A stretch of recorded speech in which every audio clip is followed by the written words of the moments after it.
How to enable the two-step verification on Roblox. Hey guys, welcome back to the channel. If you want to enable the two-step verification on Roblox, it adds an extra layer of security to your account. So in order to set it up, you can log in into your Roblox account with your credentials.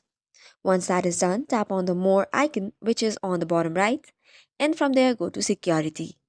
Now tap on security again, and this time you will see options like this. For the two-step verification, you can access the Authenticator app and email verification. Just toggle on the option and it will send you a Authenticator setup.